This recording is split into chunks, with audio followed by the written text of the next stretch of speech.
My name is Tyler Fornes, and I am one of the co-hosts of the Good, the Bad, and the Hungy AEW podcast here on the Voice of Wrestling Podcasting Network. We take a broad scope approach to the world of All Elite Wrestling and the entire universe of Tony Khan. We talk about the big matches, the big stars, the promos, the storylines, and we also look at it from a big picture perspective. How are things going to change over the course of the next 10 years with AEW still in the picture? How are companies like WWE going to adapt and adjust to AEW? Are they going to be a similar way like they did with WCW in the late 1990s? Will there be a counterpunch? We talk about all of that and more on The Good, the Bad, and the Hungy every week on the Voice of Wrestling Network.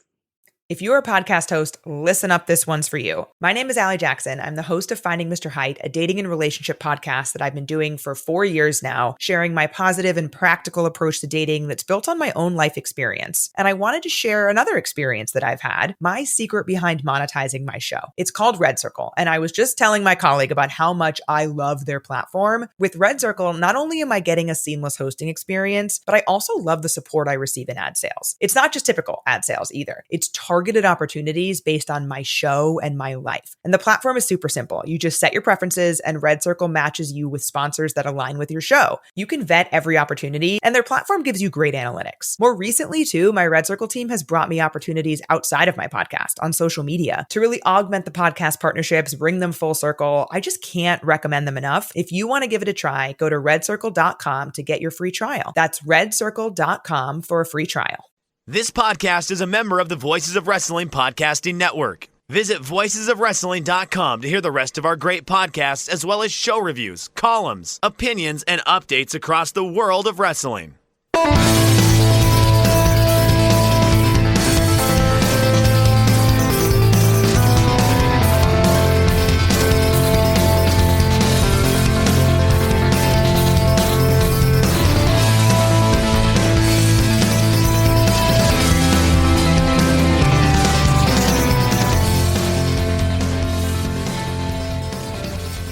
Hello everyone, and welcome to Music of the Mat Remix on the Voices of Wrestling Podcast Network. I am your host, Andrew Rich, and today I'm joined by a returning guest.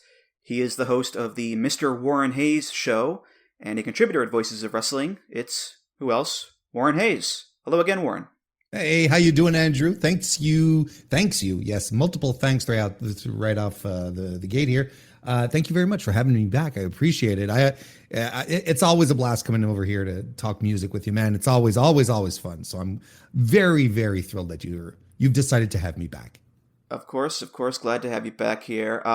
Last time you were on was back in October for the Canadian Destroyers episode, and that was before the election. And since then, things have gotten a little spicy, a little heated between our two countries, perhaps. But look, I harbor no ill will towards the Great White North. I've got a bunch of pals from there, including yourself there. So as far as I'm concerned, Warren, you're always welcome around these parts. So. And you know what, Andrew, I extend the same to you. You are always more than welcome up here to come and indulge in poutine and sledding and snowshoeing, all the great stuff that I know you're super into. I mean, listen, Canada's given me a lot of entertainment over the years, not just with wrestlers from there, of course, but I've watched a bunch of great TV shows that are Canadian, like Letterkenny and Shoresy and Kim's Convenience, 19-2, Orphan Black, so on and so forth. It's quality stuff there, Warren, you got there, so. Letterkenny's a good one. Were you? Did you ever partake in the Trailer Park Boys? I never got into them. I never. Did you try, or did you try? I think I watched the first episode.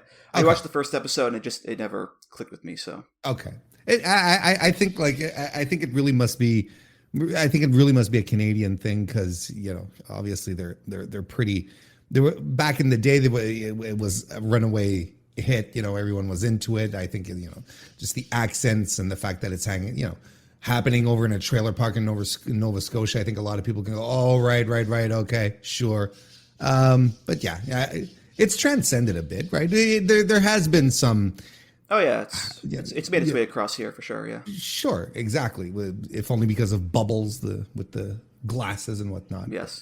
Yes, we have supplied multiple forms of entertainment, as we saw the last time. If only in music, right? The last time I was there, we were able to have a great show talking about Canadian music, but probably not quite what we're doing today, though. No. Today, Warren, we may be friendly between ourselves here, but this topic is anything but, because this episode is called Street Fights. And I don't know about you, Warren, but I'm wearing a sleeveless t-shirt, jeans, knee pads over the jeans, got my boots on. We're going to have ourselves a knockdown and drag-out fight here, Warren. So get ready, man. Get ready. I have a polo shirt with the collar popped. I'm wearing my best Dockers. I'm going for another style here.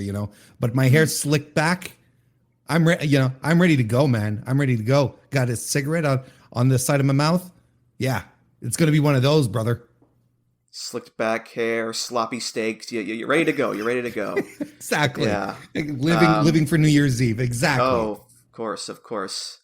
But yeah, the street fight, one of the most common wrestling stipulation matches around. They seem to happen all the time. And sometimes they're called street fights. Sometimes they're no DQ matches. Sometimes they're hardcore matches.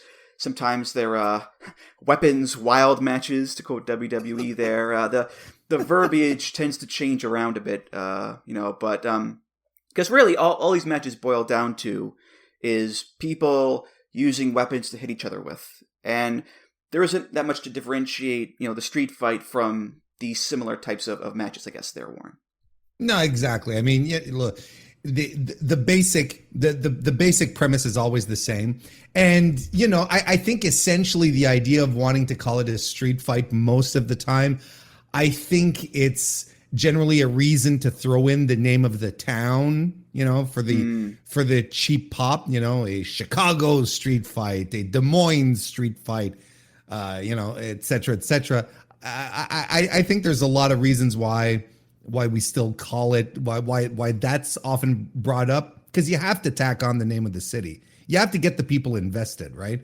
And then sometimes I wonder, is there are there people in the audience who have legitimately been involved, let's say, in street fights in their town, that are sitting down and judging the quality of the street fight and pointing out oh no, well, us here in Detroit, we would never, use an aluminum trash can. Our trash cans would have to be the plastic ones, because all aluminum trash cans have been banned by the city. They don't want us to use them anymore. So you couldn't even find one if you wanted to, kind of thing, Yeah. I don't know if there's that kind of level of analysis out there.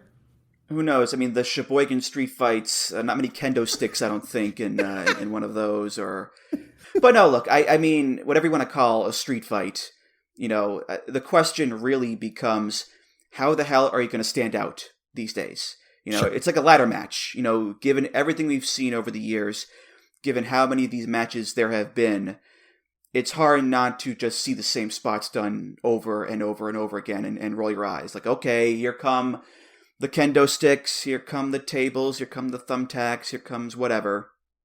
But people keep trying, I know we just had last month Anarchy in the Arena, which is basically a street fight by another name.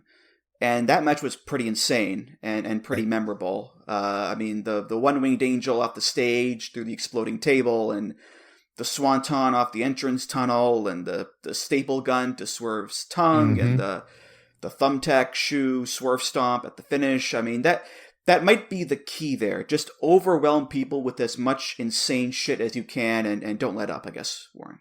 I think that's what makes the Anarchy in the Arena special, is that it has all of this stuff happening at once. Sometimes it takes me back to some old DCW shows, that where you would often, when you get the tag teams, right, the guys would split off in pairs of two, and then would just start brawling all around ECW Arena.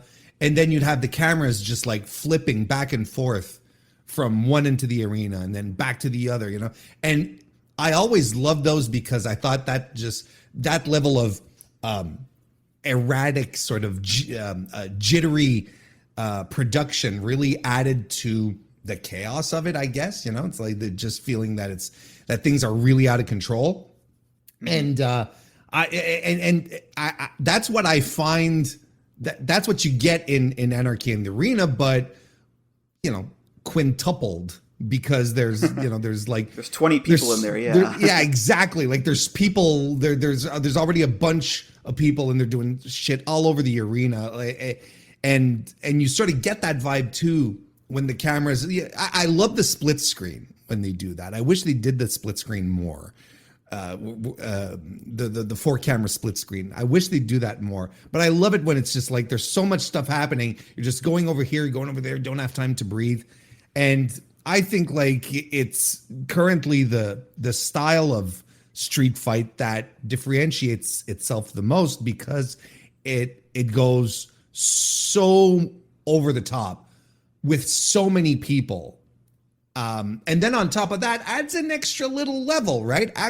It comes in and adds an extra little level of atmosphere and vibes, because then you add in the music on top of that, which has become a staple of those matches, right? You add in the music on top of that, and the music just helps crank everything up to another level, gets the crowd into it, everyone's excited. Like as far as street fights go, and especially I think this year, the formula has been perfected. I think with the Anarchy in the Arena match, everything after that, is kind of, well, dare we say derivative? Maybe, I guess. Let's say derivative. Mm. Well, speaking of music, I today see what we I are did playing there. songs. You're pro, Warren. You're pro. Come on. Nothing. There you go. Did that for you, Andrew. Yeah. Did that for you. Thank you. Yes, we are playing songs that have street suffixes in the title. So street, road, avenue, boulevard, lane, driveway, terrace, things of that nature. Or in some cases, an actual street name. So it's pretty straightforward. And can I just note, with just jumping in, sorry to jump in here. Oh, go ahead. Because we've shared each other's lists. We've been, we put this together beforehand. It's interesting that here we are, two wrestling fans, and neither of us have added Bad Street USA in our lists. Isn't that interesting? Look, you got to save the good stuff for, the special occasions. I mean, we can't just whip it out all willy-nilly. You got to, build it up, I guess. But yeah, you save it for your wedding, I guess, right? Yeah. But I was going to say, just doing the search function on my iTunes and on my Spotify, some words have a lot more songs than others, I think. There are quite a lot of street songs and a lot of road songs. Not a ton of avenues and boulevards, at least in my collection there, Warren. So today's episode, mostly street and road that we're going to be playing here. But we got some other ones in there as well. So sure. Yeah, absolutely. Yeah. For me, personally, the first one that came to mind when I thought about avenue was Electric Avenue, right? That was the first one that came to mind when you threw it my way, and I was like, that's too obvious. I gotta try something else. I can't go. And then I was like, well, maybe Andrew's even adding it in, So, but well, listen, not on the list here for either of us. I was again. So many picks to choose from with a lot of these roads and street songs. There's plenty more available, to pick from. But we have 10 songs each here, and a playout song at the end. And Warren, you're the guest. You'll go first. What's your first pick? So we are going to start with the Prince himself, Prince, and the song "Alphabet Street" from Lovesexy in 1998. Alphabet Street. I'm going down to Alphabet Street. I'm gonna crown first girl that I meet. I'm gonna talk so sexy. She'll want me from my head to my feet. Yes, she will.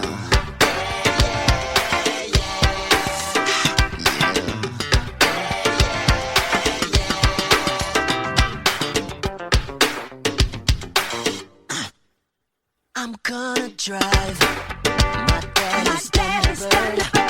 White, red, ride 66, so glam, it's absurd. I'm gonna put her in the backseat and drive her to Tennessee.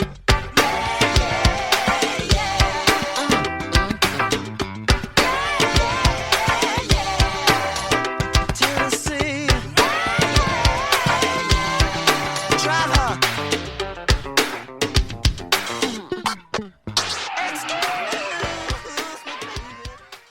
There we go. That's what a way to kick it off, right? With some great blues influenced funk rock Prince type of thing. You know, I love this song. I think it's so good.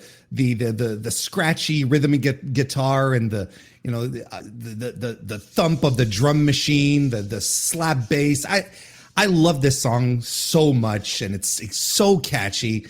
And apparently, this actually refers to an actual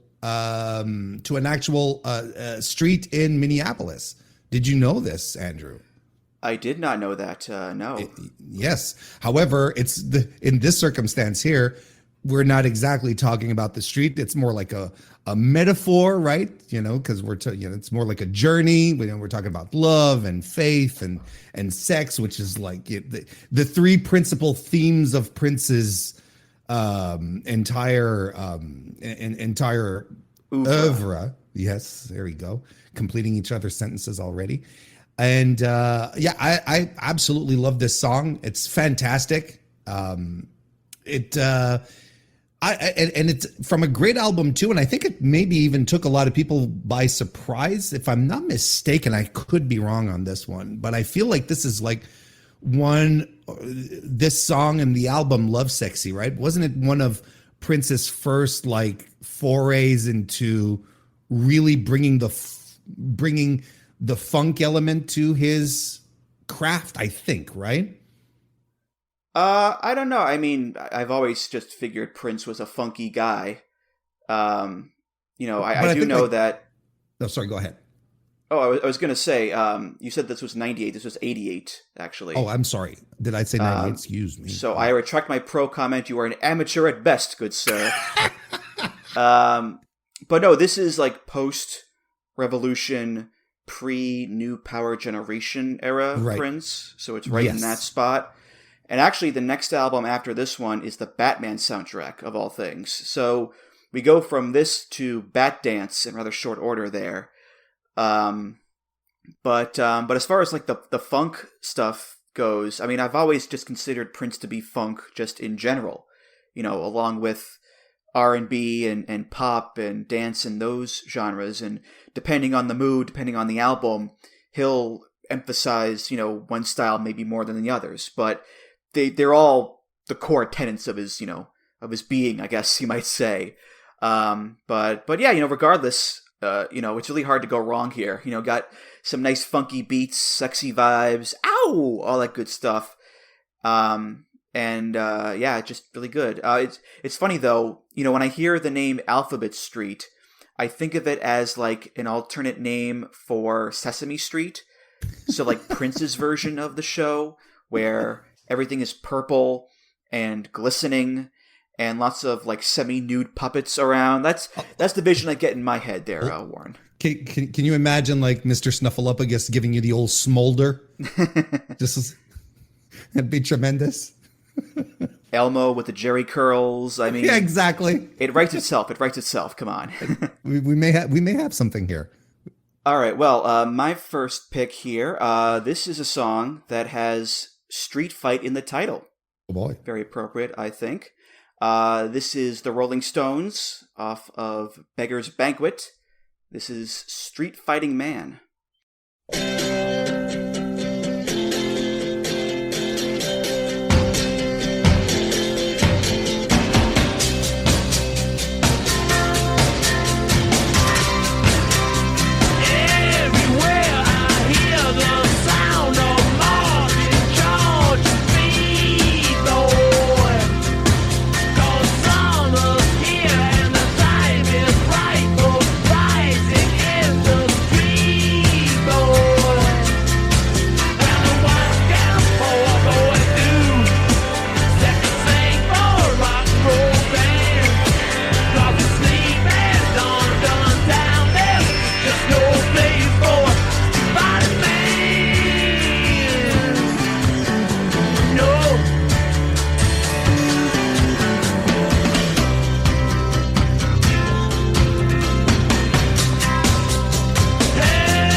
So that's a classic Stones song right there. Couple interesting things about it. This is right at the end of the Brian Jones era.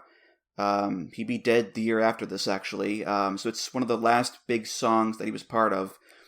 And his contribution to it is playing the sitar on it and the tambora. So this song has an Indian flair to it, like Painted Black does.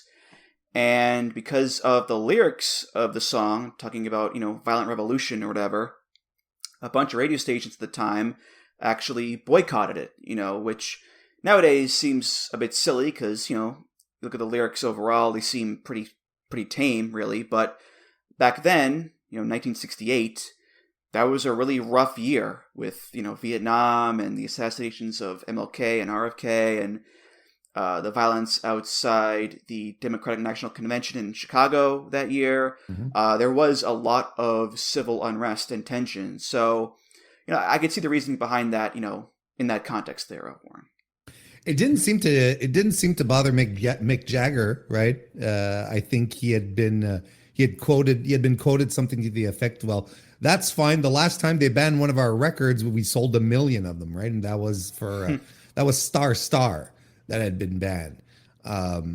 Look, it's a great song. It's fiery. What I really like about this song, Andrew, is how unpolished it feels, right? Like as opposed to most of what the Stones do, most of their recordings being, well put together. Now it kind of feels like they recorded this, on the fly, in just some random room somewhere. They just pulled out the gear, started recording it. It sounds, it's almost as if it's straight out of a tape machine and hasn't been like properly mastered. I really like the vibe of it. And I think that sort of adds to the realness of it. And I think that also, like, the lyrics are one thing, but I think like the vibe that it gives off also probably contributed to some people going, oh, well, maybe we shouldn't be playing this devil's music kind of thing. Yeah, I think it's a great song. For sure. I know Rod Stewart did a good cover of it, and Rage Against the Machine also did a cover of it, which really, if any band's going to cover this song, they're a pretty good choice, I think. and their version was the theme song for the Opie and Anthony show for many years, and I was a huge fan of their show. So that's the version of the song I've heard the most, even if it's just, the opening 30 seconds or whatever of it. So, there you go, Street Fighting Man. I did not know that. I didn't know that that Rage did their own. Yeah, I mean, look, it's an anti-establishment song. Sure, it makes perfect sense. Definitely. All right, what's your next pick there, Warren?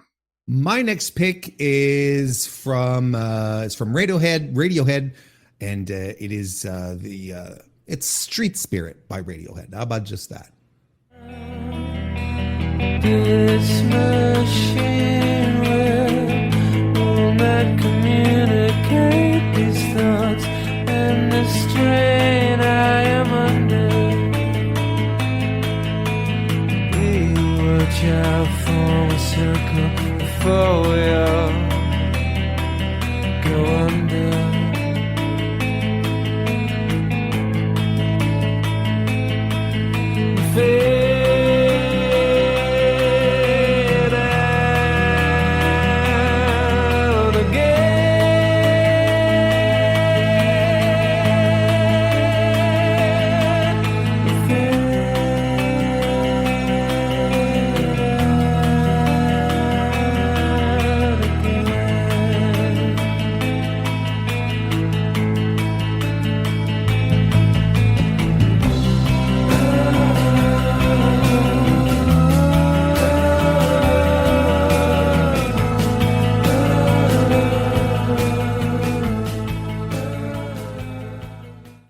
Listen, Andrew, I have to do better with my song intros. It's pathetic. That one sucked. I really got to do better. I'm going to do better moving forward here. And I should have done better for Radiohead, which is one of my all-time favorite bands, top 5 for me, without any question. Street Spirit, in parentheses, Fade Out, is a song from their 1995 record, The Bends. Beautiful song, shimmering guitars, a lot of etherealness, which eventually would also become very much part of their identity. But a very ominous song, despite the beauty and the glimmering feel that you might have to it. It's also very ominous, very maybe in some cases apocalyptic. Like having lines like "cracked eggs, dead birds scream as they fight for life." While you have this beautiful strumming going on, it's like, whoa, wait a second. Should I be feeling despair here? It's one of those. He being Tom York described the song at the time about being about confronting death or evil head on with no hope of escape.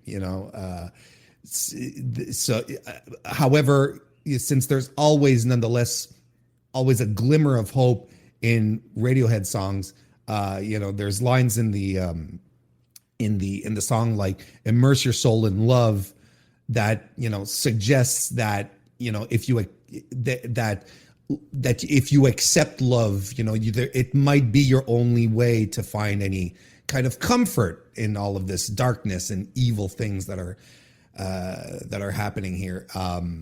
It's fantastic. I love the repeating guitar arpeggio, that really anchors the track. I think it's, and York's multi-track vocals. It's fantastic.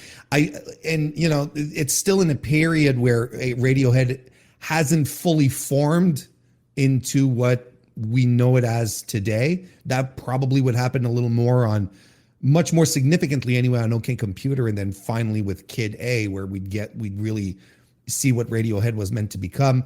But you can see, looking back, you listen to the song and you can absolutely see where Radiohead was heading. The type of music and atmospheres and that they wanted to create with this song. I love it. I think it's an absolutely tremendous song, a beautiful song. Yeah, you stole all my notes pretty much for this one. But yeah, I've said before, The Bends is my favorite Radiohead album. That's my preferred. Interesting. Okay. Radiohead, just before the creep in of electronica with OK Computer, and then really going over that cliff with Kid A. Sure. And yeah, what else can you say about it? It's a super depressing song from a super depressing band about the inevitability of death. It's not a happy little tune by any imagine, but like you said, it's also quite beautiful, and it's a great song and a great album closer as well. It's a real downer ending there, Warren. Yeah. Look, like I said, this is you kind of see the path that they wanted to go down moving forward, right?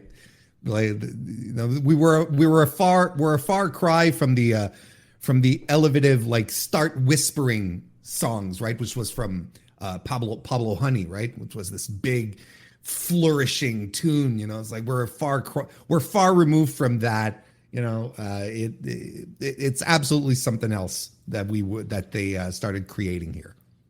Well, I've got some depressing songs on my end here today, so I'll cover you with that one there. But I mentioned with Street Fighting Man some covers of that song.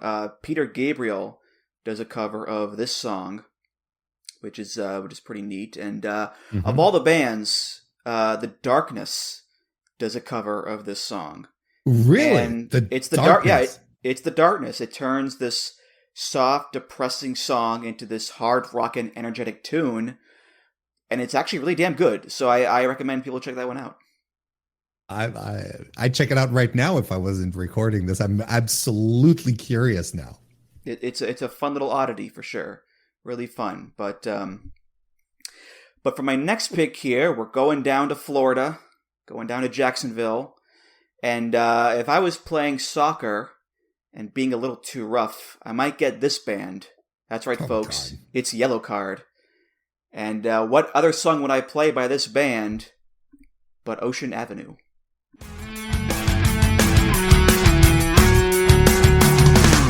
a piece of you that's here with me. It's everywhere I go, it's everything I see. When I sleep, I dream and it gets me by. I can make believe that you're here tonight. That you're here tonight. If I could find you now, things would get better. We could leave this town and run forever. I know somewhere, somehow we'll be together. Let your waves crash down on me and take me away, yeah.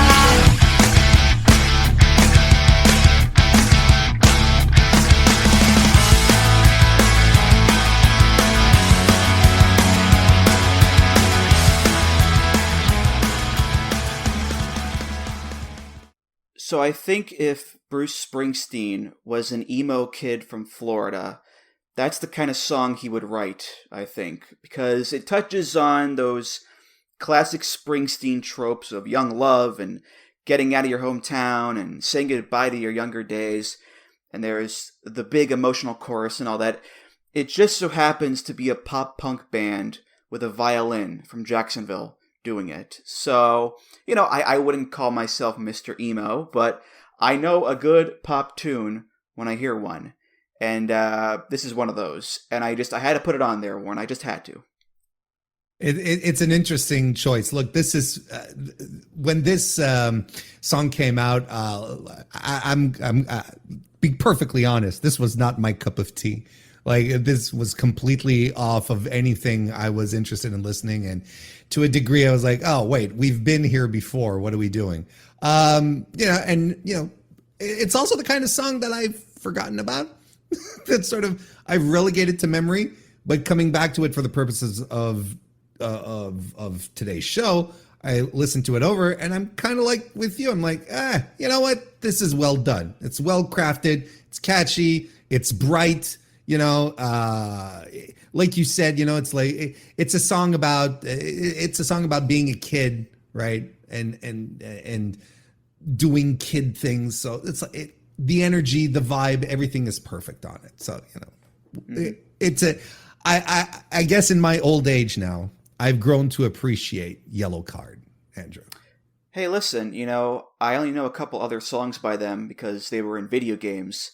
But I like them. One of them is Breathing. The other one is Rough Landing Holly. They got some good stuff. And now it's, over 20 years later. And I believe they're still going today and working on new music. So, good for them. I don't know if you knew this, doing my little research here. There is no Ocean Avenue in Jacksonville. There is an Ocean Boulevard, which is what the singer is talking about, but he changed the name to Avenue because it rhymes a lot easier with the word you. That's this is legit. It's not even a bit. Yeah, there you go. Smart move. Smart move. A little artistic license there. Yes. But all right, what you got next there, Warren? All right. Next, we're going to go to 1973. And we're going to be heading back to Kansas because we're done hanging out in Oz. And we're going back with Elton John and Goodbye Yellow Brick Road. Now that's an intro. You got it, baby. You got it. Nailed it. You can't hold me forever. I didn't sign up for you. I'm not a present for your friends to open. This boy's too young to be singing.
I don't know what two lowly pro wrestling fans who are talking about music on a pro wrestling adjacent podcast can add to what hasn't already been said about this song, which is one of the greatest pop songs of all time, right? I like you add, I wanted to add this because it's a beautiful song. It's one that I really love. But on top of it, it's just like one of the all-time classics, one of the just an expert in musical craft, in songwriting.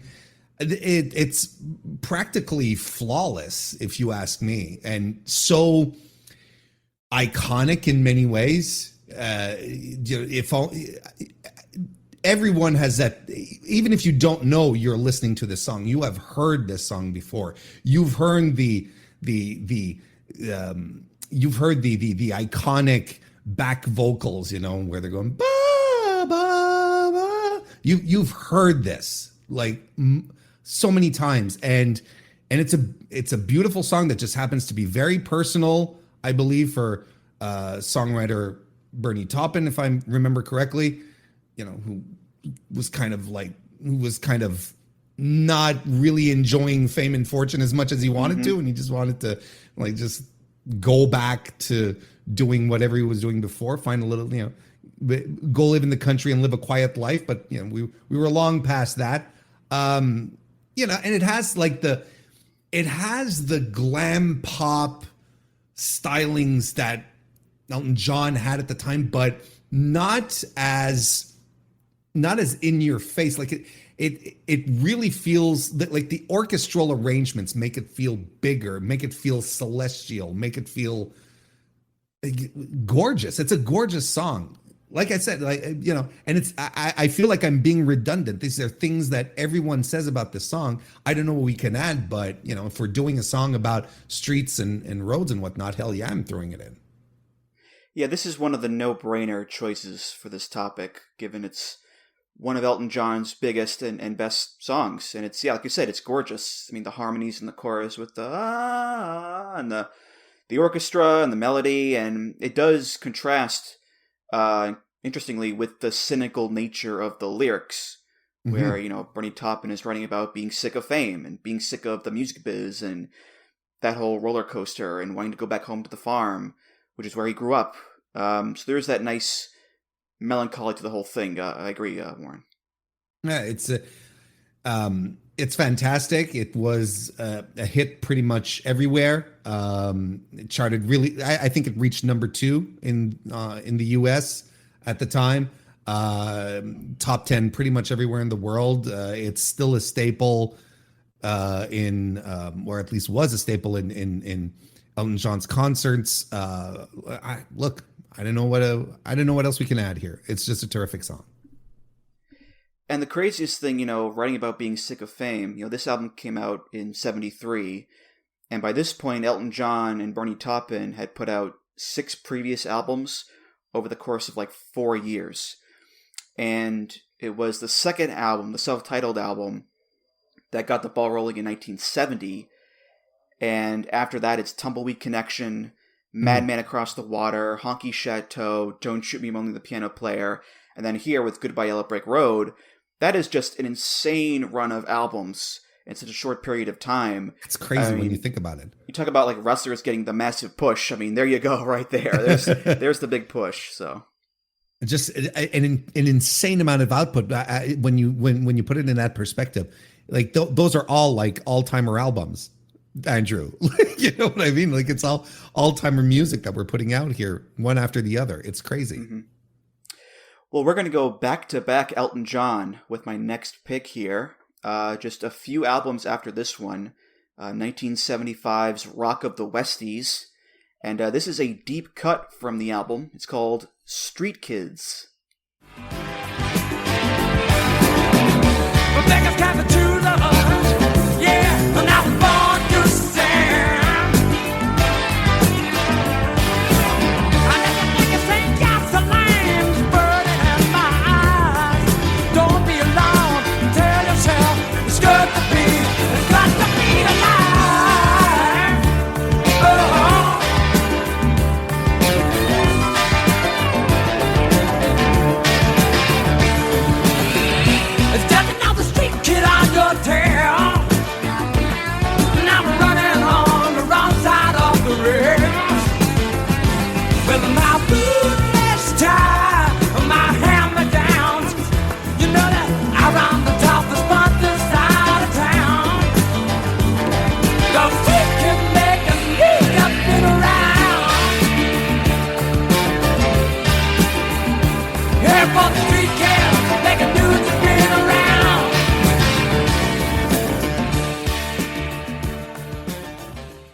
So that's a different side of Elton that we saw in Goodbye Yellow Brick Road. This is his hard rockin' side. Starts off with that, roaring guitar of that, and it's a faster paced song, and there's kind of a raucous barroom energy to the whole thing. And it's about hoodlums and street toughs, East End gangs causing trouble. There's a great line, if you think you see gasoline burning in my eyes. It's a great, great song, but even so, Elton John can seem to help but Elton Johnify it, because, at the end of the song when he's going, street kids, like, it's not the picture of toughness that, you might want there, Warren. But again, great song. It is a great song. I love the, it's very, you got some really great guitar work on this. The rhythm section is so tight on it. And you still have, it's interesting because you kind of feel like you can still hear Elton's piano, right? But it's really in the background, or maybe not the background, but it's not front and center. How about that? It's not the start of the show. It's almost as if he was like, when he was recording with his band, he was like, okay, everyone, just like cut loose. This is your song. This one is for you. And they just like put together something that really rocks super hard, that has some great riffs. Drums are really pounding on it too. It's a great energy. It's a really, really great energy. Maybe a little influenced by, maybe a little influenced by some early Stones to a degree. You kind of feel that, you kind of feel that swagger in there as well. I think it's great. I wasn't really familiar with the song before you put it on. I think this was really, really good. It's not a song that charted. It was never released as a single, I believe. It's just, a hidden gem discovered by Andrew Rich here. Well, I discovered it. I talked in the last episode about discovering Dominion / Mother Russia by Sisters of Mercy from Grand Theft Auto 4. Well, this song was also in GTA 4 on the same radio station as Dominion. So it was. GTA and video games in general have been a good source of discovery for me over the years there, Warren. So there you go. Yeah, well, there you go. Well, look, I introduced my kids to a bunch of musicians and acts from when I was younger, thanks to Guitar Hero and the Rock Band series. So I can absolutely get behind that. Definitely. All right, what's your next pick, Warren? Well, you wouldn't have had the French Canadian on the show if I weren't to add in a little French Canadian music here. We're going to go back to 1993, a song called La Rue Principale from a band called Les Colocs.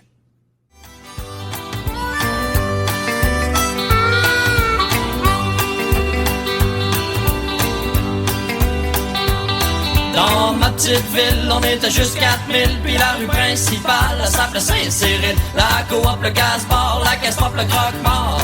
Et le magasin général, quand j'y retourne, ça me faisait mal. Il est tombé une bombe sur la rue principale, depuis qu'ils ont construit le centre d'achat. L'autre jour, j'ai amené ma bien-aimée pour y montrer où c'est que j'étais né. Aussitôt arrivé, me v'là en beau cheval vert. Ça avait l'air de Val-Jalbert. Quand j'y retourne, ça me faisait mal. Il est tombé une bombe sur la rue principale, depuis qu'ils ont construit le centre d'achat. Ouais! Une bonne journée, je y retournais avec mon bulldozer. Et le centre d'achat, il va passer un mauvais quart d'heure.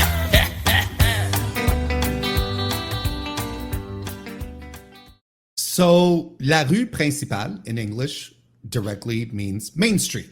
So, it fits in the theme. Don't worry, everyone. And it is a song that was composed by the lead singer, whose name was André Fortin. And it's basically a song that laments, if you want to believe that like a peppy country folk rock tune would be would be lamenting something, but it laments the transformations of small towns due to encroaching commercialization, the arrival of big American franchises into the town and whatnot, sort of, and takes away the character, the feel, the special vibe that a main street would have. He was originally from a town a little up north from where I live, a little bit up in northern Quebec, called Normandin, which really is a small town. He says it in the song. He says our town, the town I grew up in, had 4,000 people, and everyone knew each other. And on Main Street, you had everything. You had the bank, you had the diner, you had the undertaker. Like, everything was on Main Street. And basically, he's saying the minute that they opened up the shopping mall, everything went to hell. That's his joke. And then later on, he bemoans the arrival of McDonald's there as well. So that's essentially it. Like, then, and it's a common theme that exists throughout. So I don't think it's necessarily something that's very peculiar to Quebec by any chance by any chance. But it's for me. For my generation, at the very least, in 1993, everyone knew who Les Colocs were, which, by the way, the name of the band is the Roommates. That's what it translates to, because they all used to live together. So everyone knew who these people were. Their music was extremely popular, very with very much these folk rock country vibes to them. And was very sincere, very earnest music that was created. And despite being very jovial and whatnot, the lead singer, André Fortin, was very, very troubled, and no one really knew about it until he took his own life in the year 2000. So they have an incredible legacy of music, of a very rich legacy, and La Rue Principale is absolutely part of that great oeuvre of Les Colocs. Yeah, this is where your French-Canadian heritage comes in handy, because I never would have thought to think of non-English words or songs for this. And after I saw this title, I was like, oh, wait a minute. Murders in the Rue Morgue by Iron Maiden. Duh. Yes. But anyway, no surprise. I'd never heard of this band before. But I enjoyed this. Musically, there is a quaintness about them. Yes. With the double bass and the harmonica and the country vibes. Yeehaw! But yeah, when you translate the lyrics, there's some real rage here. The refrain, there was a bomb dropped on the main street since they built the shopping center. And at one point he's like, I'm going to go back there with my bulldozer, and the shopping center is going to have a bad quarter of an hour. So, yeah, exactly. Again, the contrast between the music and the lyrics is quite funny there, Warren. So, and the lyrics are, it's very clever, because you do have, this, like you said, like this rage about it, but the lyrics are they're delivered in a way, and the turns of phrase and whatnot are delivered in a way where it's comical nonetheless. It's lighthearted, but does have this, this side where he's legitimately, sincerely upset that his little hometown is losing everything that made it special. Mm-hmm.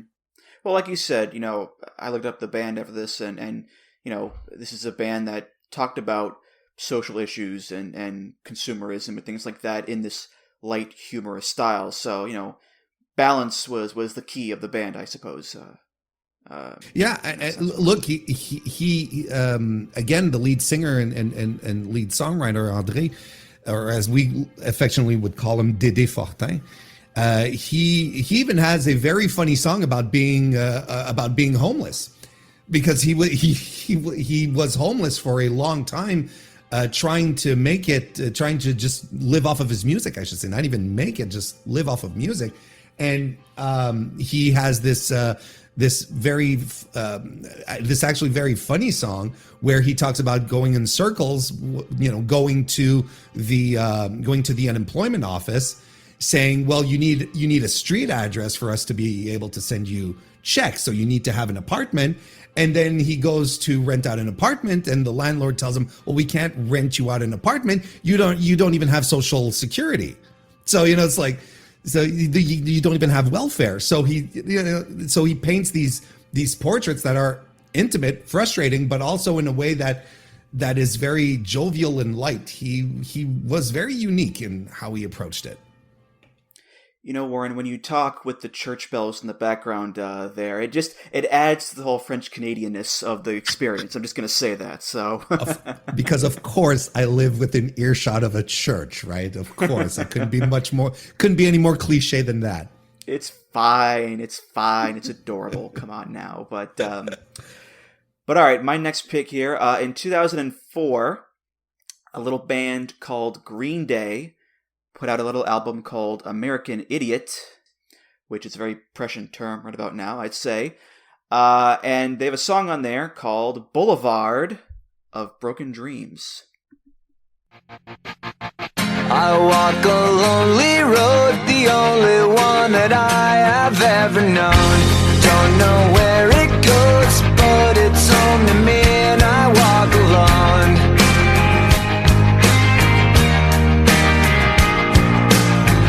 I walk this empty street on the boulevard of broken dreams, where the city sleeps and I'm the only one and I walk alone. I walk alone, I walk alone. I walk alone, I walk up. My shadow's only one that walks beside me. My shallow heart's the only thing that's beating. Sometimes I wish someone out there will find me. Till then I walk alone.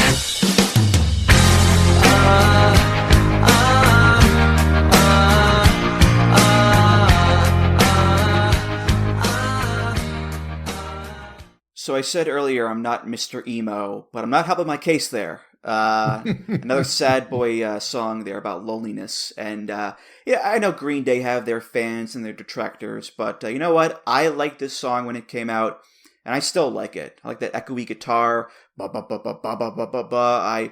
I still nod my head when the chorus kicks in full blast. My shadow's the only one who walks beside me. And I still like the album. American Idiot was really my formal introduction to the band, because I was, I think, like 2 or 3 when Dookie came out, and I sort of knew Good Riddance, but this was the first Green Day album I remember being a big deal, and it was a big deal. The sheer popularity of this album was really impossible to ignore, and this song, and American Idiot, Holiday, Wake Me Up When September Ends. I mean, these were huge, huge songs, and they're great songs too, Warren.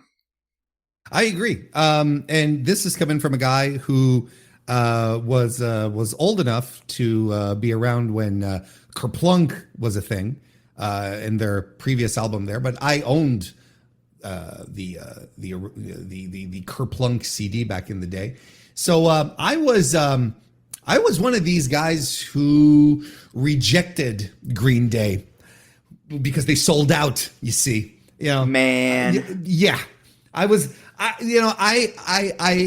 able to stomach Dookie, right? Because there were a lot of very edgy songs. I don't know if you know that.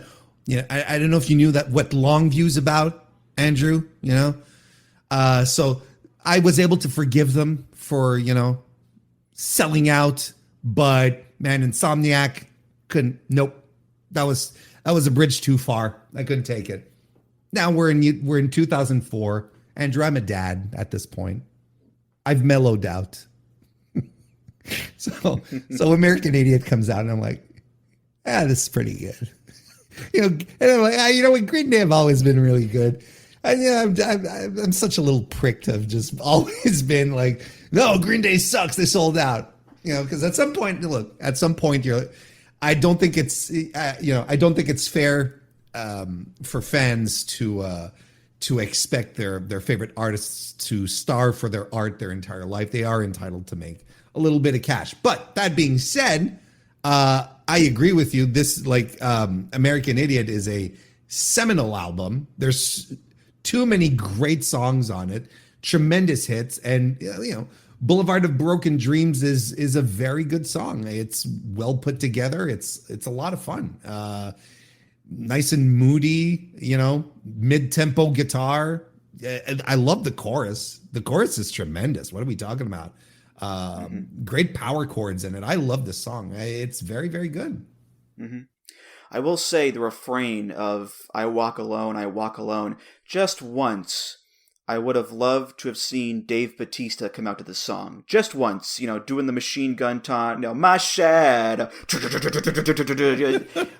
It would have been fun, is all I'm saying, Warren. So that's something. Sure, that would have been something. I saw them live around Dookie, right? It was around the Dookie tour, I guess. And I think this was at the time where they were, I don't know if they did it everywhere. I'm pretty sure they did, but they ended their set completely nude on stage. They just stripped completely bare ass on stage. And of course you didn't necessarily see the dangly parts because they were covered up by the guitar, the bass guitar, or, sitting down at the drums. But if you paid attention as they were walking away, you could probably glean a little something. I don't know why I felt I needed to share that. Hey, listen, it's a safe space. You want to talk about your memories of seeing Green Day nude? It's fine by me. Who am I to judge? Maybe there's a lot of repression going on. Maybe that's the reason why I didn't like them for all those years. Maybe they made me feel things about myself, and I didn't know how to handle that. I don't like these guys anymore. Anyway, what's next pick there, Warren? We're gonna have how about some jazz fusion type of deal here. We've got Bad Not Good collaborating with a lovely singer named VCR, and the song is called Found a Light, Beale Street.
Look, if you were in a bad mood before, if you skip forward, after we started talking about our depressing songs earlier, to start off the show, and you fell into this right here, there's no way you're not feeling great now. This song rules. This is tremendous. This is brand new.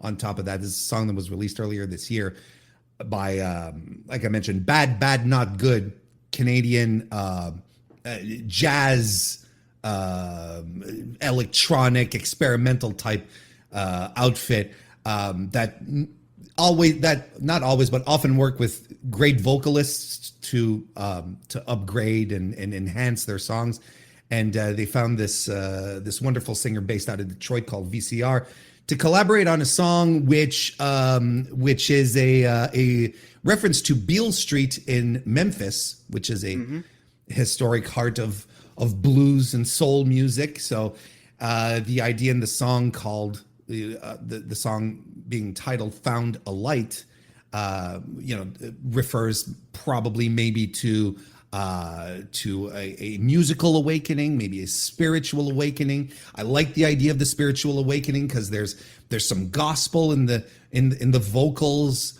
that's used, very uplifting at the same time, hopeful. I love this song. I love this band to begin with, where they're always trying out new things, exploring how to approach jazz, which is the essence of jazz when you think about it. But in this song right here, you've got the jazz, you've got the soul, you've got some electronics in there as well. Great instrumentation, the groove is so groovy, but also just super laid back, very soulful. I love this. It's one of my favorite songs that I've heard this year. It's such a great, it's a great composition that just all came together just wonderfully. It's a beautiful song. Bad, bad, not good. More like good, good, not bad. Hey-oh! Because I liked it, you see. This was a nice discovery. I really enjoyed this one and how it builds up over the course of 7 minutes plus. The music's great. I love the drumming in it. You got a vibraphone in there. It's jazzy, but it's also dancey, and the vocals are nice too. VCR stands for Veronica Camille Ratliff, who is from Memphis. So there's the Beale Street connection there, of course. And you know what, Warren? Any song that references thick thighs save lives is A-okay in my book. Yeah. I was thinking you'd like that one, Andrew. Yeah. But I looked up these guys, and they're an instrumental group that has done a lot of work with like hip hop artists, like Kendrick Lamar, MF Doom, Tyler the Creator. So they're the crossover act between jazz and rap in a big way, which is pretty cool. And if you look them up, these are some real white boys from Toronto. They don't look like the hip hop types at all. But you know what? No. Music is the bridge that brings our cultures together there, Warren. So it's nice to see.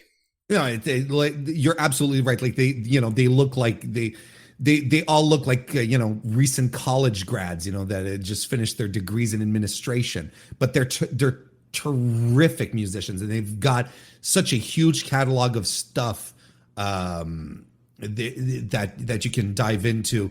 And like I said, I think part of the essence of jazz is exploration. I think that's what makes jazz what jazz is, the idea of being able to try out other things.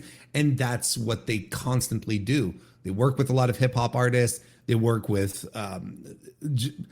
indie bands. They did a collaboration with Future Islands not that long ago. Well, I say not that long ago. It's probably a couple of years by now. It's just absolutely tremendous stuff. I love these guys. I've been saying this a lot because, of course, I'm going to add songs that I really love onto this. But I mean, look, if you like that, you will definitely find a place in your heart for Bad, Bad, Not Good. It's tremendous. Mm-hmm.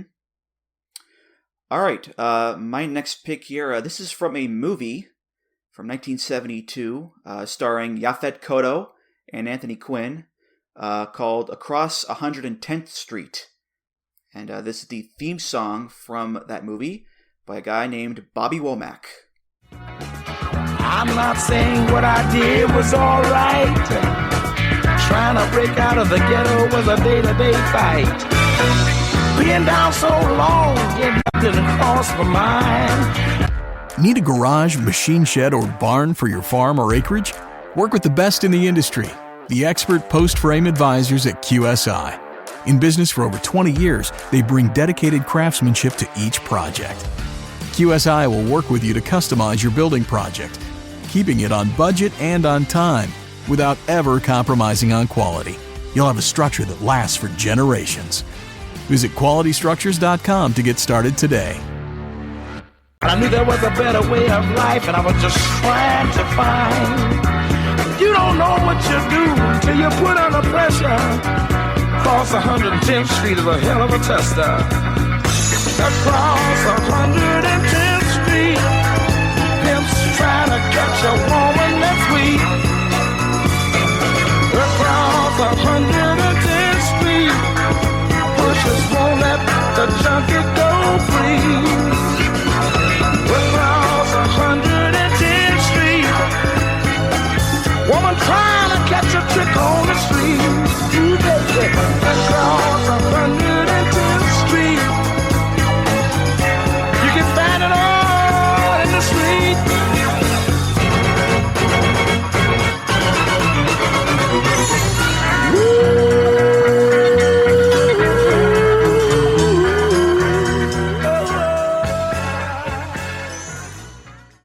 So, R.I.P. Bobby Womack. He died 11 years ago this month, actually. But what a voice, what soul. And, you know, if you're going to sing about the troubles of Harlem and pimps and pushers and drugs and the ghetto, you need someone who has that soul and that gravitas and can convey that sense of pain and strife.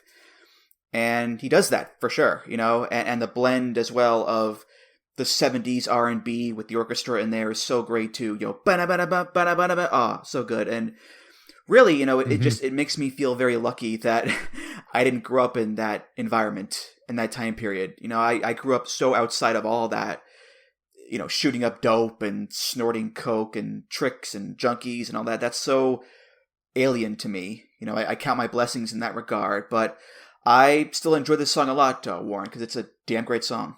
Yeah, it's fantastic. It's, you know, those, like you said, you know, it's like it just all the arrangements come together, and it's really it's really a cinematic song, right?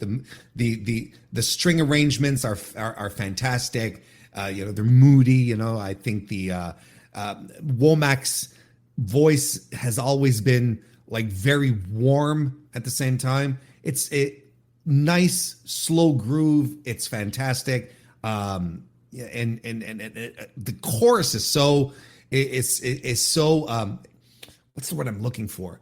It really it grabs you. It comes and gets you. It's you know, striking. I think is pretty arresting. Good. Arresting. How about that? That's that. I think that's it. It's arresting. And I remember first hearing it in Jackie Brown. That's right. That's where I first heard that song. Yeah, I mean, and you know, what a tale, you know, that he essentially says. You know, he says it in the lyrics, right? You know, doing whatever he needs to do to survive, and that it's a day-to-day fight just to get out of the ghetto. It's fantastic. I think this is a great song. I think even, didn't I see at some point doing a bit of research, shoot, I didn't write it down. I'm going through my notes here, but I'm pretty sure 50 Cent like said that this is one of the songs that he truly loved. You know, that he really, that the gritty, like, portrayal of inner city life, or the struggle of living in the inner city, I should say, really resonated with him. I think like he straight up said like, this is one of my favorite songs. Well, he's got good taste, so I'll give Mr. Jackson that for sure. But yeah, this was, like you said, in Jackie Brown. It was also in the Denzel movie American Gangster from a ways back. So you know, more crime and gangster stuff there, which is part of the course. But yeah, Bobby Womack, he did half the movie soundtrack. The other half was done by J.J. Johnson, who was a jazz trombonist. So, you know, an interesting blend there between, you know, R&B and soul and proper jazz. So, yeah, there you go. Yeah, it's a great song. All right, what you got next, Warren? Well, we're not done with me speaking in French, folks. We're going to and we're going into real French this time with one of the masters of the French chanson, Joe Dassin, and the song Les Champs-Élysées. Je me baladais sur l'avenue, le cœur ouvert à l'inconnu. J'avais envie de dire bonjour à n'importe qui. n'importe qui, et ce fut toi. Je t'ai dit n'importe quoi, il suffisait de te parler pour t'apprivoiser. Aux Champs-Élysées, aux Champs-Élysées, au soleil, sous la pluie, à midi ou à minuit, il y a tout ce que vous voulez aux Champs-Élysées. Tu m'as dit j'ai rendez-vous dans un sous-sol avec des fous qui vivent la guitare à la main du soir au matin. Alors je t'ai accompagné, on a chanté, on a dansé et l'on n'a même pas pensé à s'embrasser. Aux Champs-Élysées, aux Champs-Élysées, au soleil, sous la pluie, à midi ou à minuit, il y a tout ce que vous voulez aux Champs-Élysées.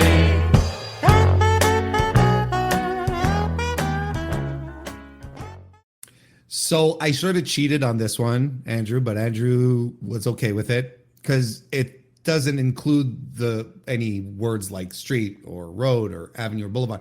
Les Champs-Élysées is the name of the street, but Andrew let it pass because I guess he likes me. I am a benevolent God. That is true. Yes. There you go.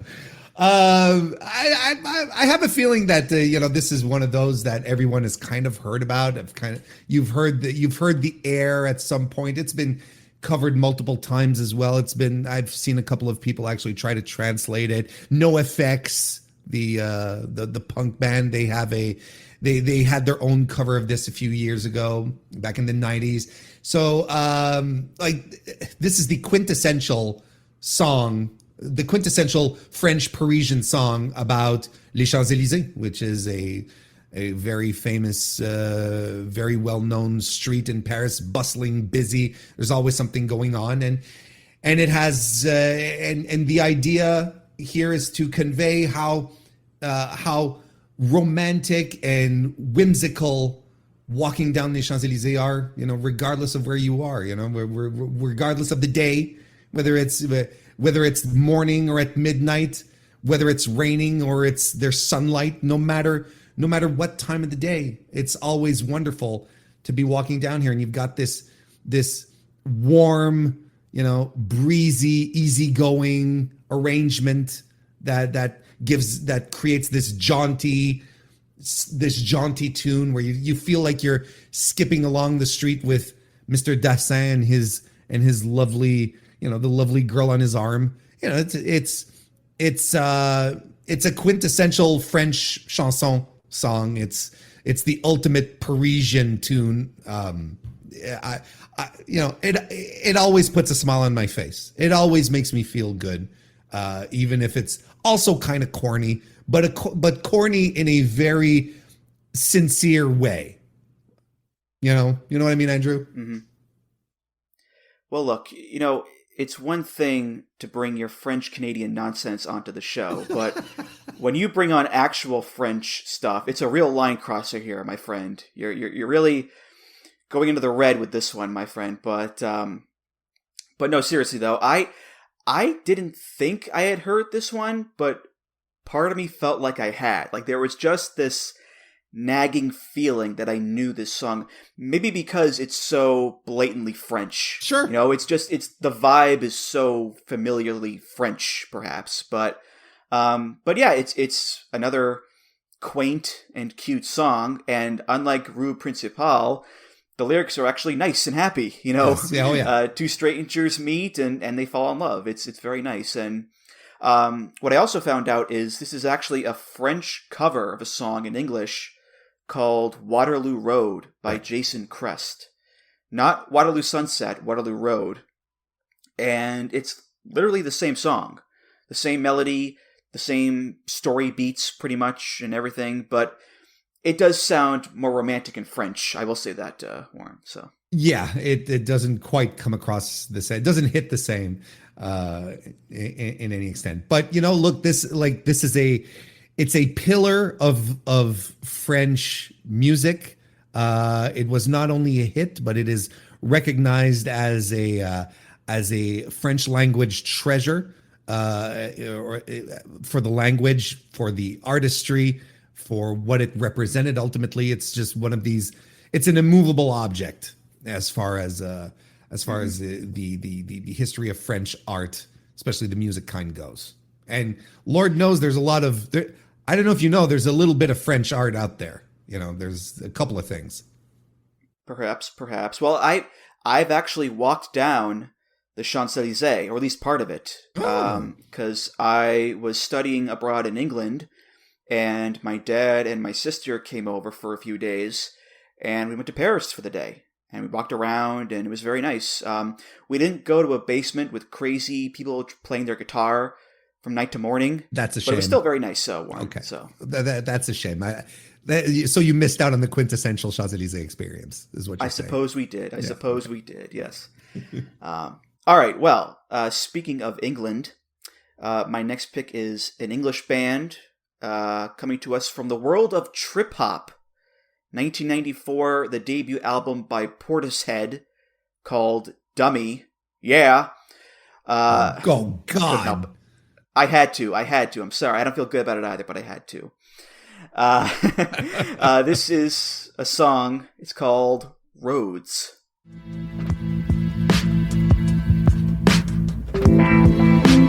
Ooh, can't anybody see? We've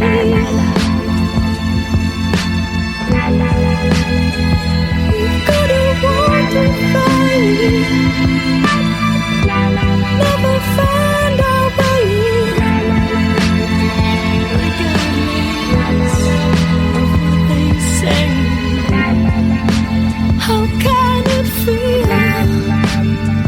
This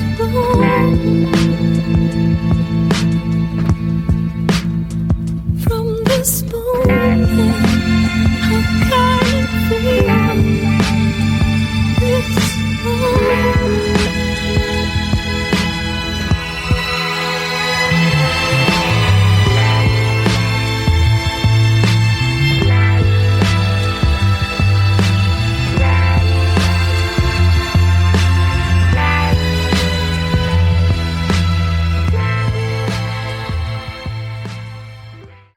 So quite the left turn there to go from Champs-Élysées, Paris, la-di-da, so much brightness and happiness and joy to this. If I could use one word to describe this song, it would be haunting. This is a haunting song, and a large part of that is Beth Gibbons' singing. There's just a helplessness and a fragility to her voice here. Like, you're afraid she's going to shatter at any moment. And, my God, when she sings, frozen to myself, I got nobody on my side, and surely that ain't right. Surely that ain't right. From this moment, how can it feel so wrong? It just breaks your heart. And the minimalist trip hop backing music with the wah wah wah wah wah and the strings in there, it's a beautifully stirring song, and I think my favorite on the whole album. And, I swear to God, I did not mean to pick all these depressing songs. I just picked songs I like.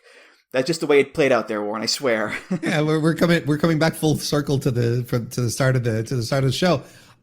No, listen, Beth Gibbons is tremendous. She's been one of my favorite vocalists from back when I started listening to Portishead in 94, I think we said this was. Her voice it feels like it can break. It's so delicate. It feels she's so vulnerable on this song. It's amazing. And this album and Portishead in general, but specifically this album, this is you're right in my wheelhouse here. This is like part of older Warren's formative years when it came to opening up to different styles of music than what you'd hear on the radio. And specifically at the time, I was very much into rave culture. I was, I'd been to, I did a lot of rave parties, staying up till 6 a.m. and all that stuff. So naturally, the down tempo stuff, the trip hop stuff would also sink into that as well. It'd be just a natural connection that would happen. And I absolutely fell in love with this band, and specifically Beth Gibbons' voice. And like, this is the quintessential song of hers, where the entire range of her vulnerability comes forth. She's just absolutely phenomenal. I love this song. I love this band. And look, the song itself, it's just, I think you've said it, everything. It's just, in fact, like it's kind of like a signature trip hop sound. It's a song, excuse me, where you've got the slow tempo, you've got the beats, you've got those incredible cello strings, just like slicing you through the heart. It's fantastic. It's really, really fantastic. Mm-hmm.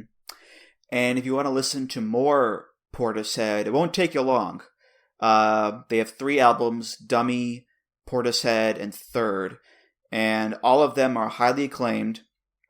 And it's the Fiona Apple thing, quality over quantity, right? Because they're still together technically, but they haven't toured in like a decade, and their last album, Third, was even further back, 2008. So they're in no rush to make new music there, Warren, that's for sure. Beth Gibbons did release a record this year, though.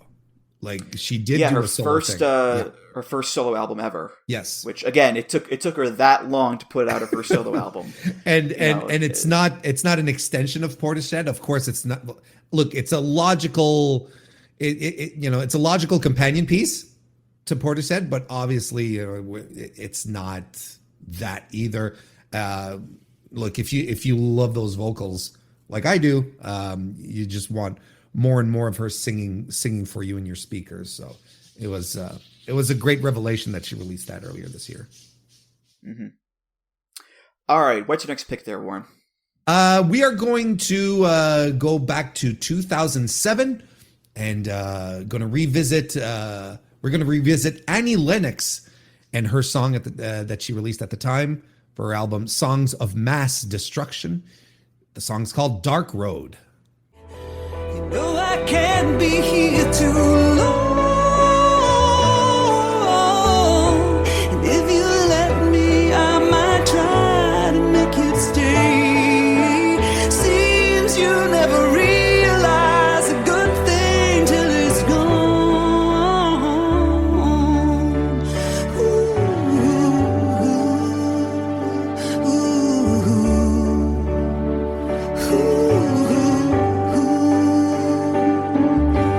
Maybe I'm still searching, but I don't know what it means. All the fires of destruction are still burning in my dreams. There's no water that can wash away this longing to come clean.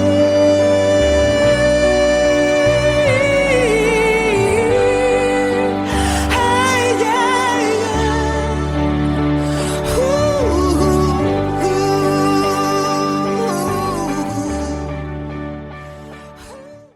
So, like I mentioned, the song "Dark Road" was taken off the 2007 album "Songs of Mass Destruction," which kind of had been promoted as being her big comeback. I think there was a lot that was being pushed into this album to sort of bring Annie Lennox back into the spotlight, and this was the track that I think a lot of those aspirations were hinged upon.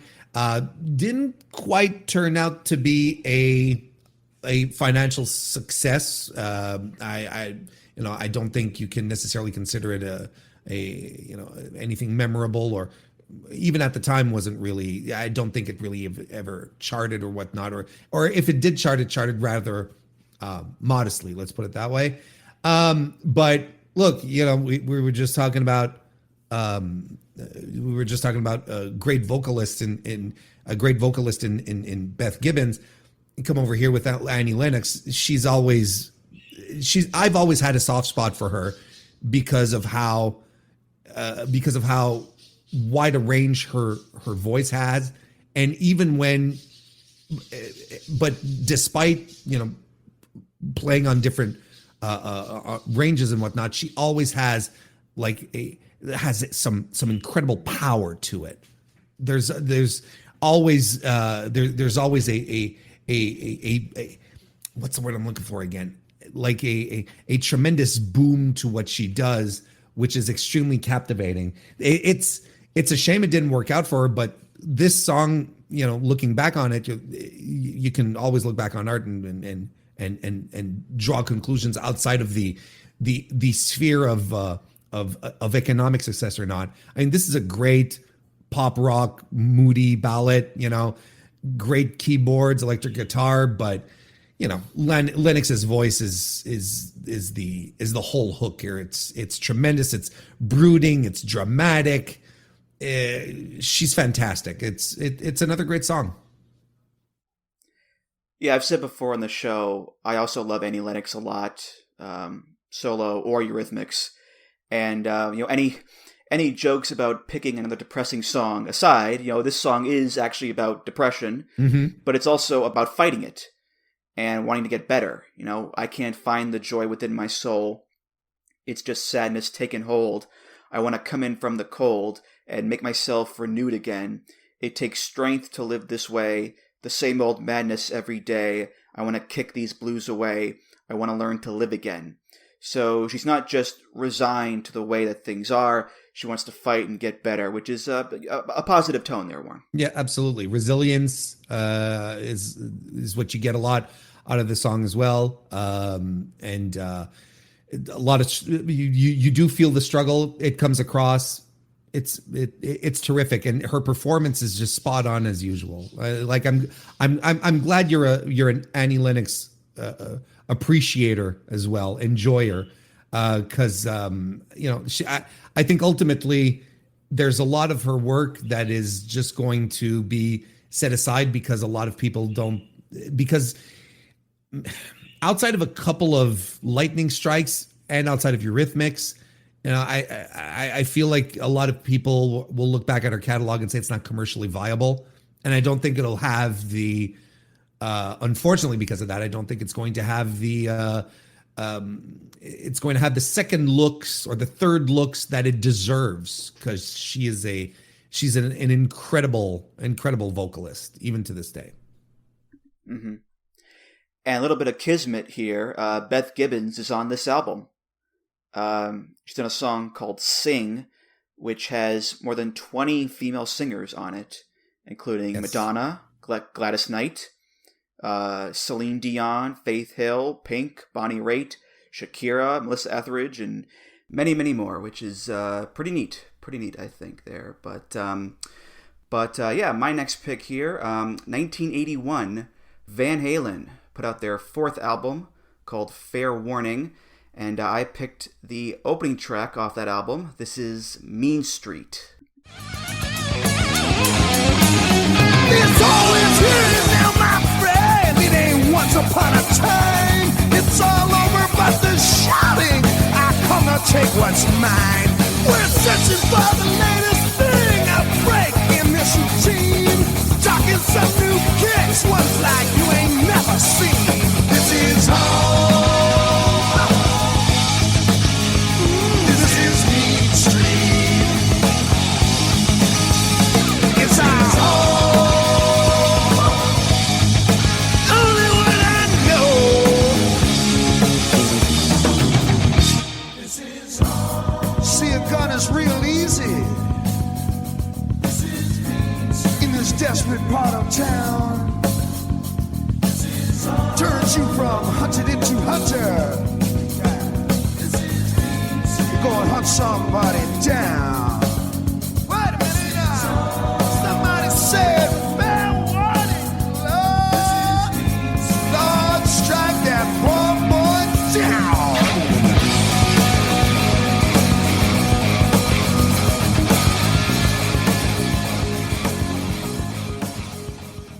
Yeah, that's just a fantastic song, and I specifically picked that moment towards the end because it's one of my favorite Van Halen moments, that from Eddie into the outro. It's like a knife attack or like a panther growl or whatever. Just the way he was able to make his guitar sound was just incredible. And that's true for the intro to the song as well, where it's going I wish I could have played the whole song because I just wanted to hear more of it, and Dave's swagger in there, and Michael Anthony's bass line, and Alex's drumming, but still it's a killer song, Warren. Yeah, it absolutely is. I think it's I think it starts off, I think it's great. Let's just make that clear.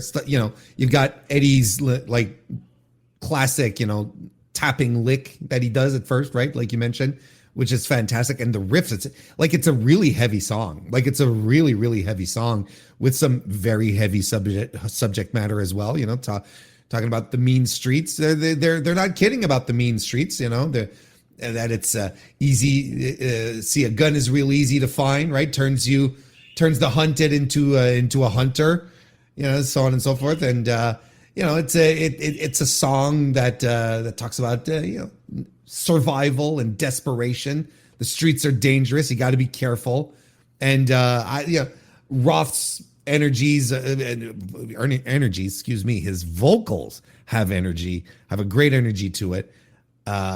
Which just adds to like the vibe, the swagger that this song has. It's terrific. But man, those guitars here, Andrew, they are absolutely killer. Like they are crunchy.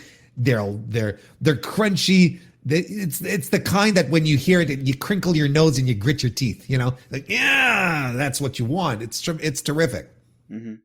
Yeah, it's like a more serious Street Kids, which.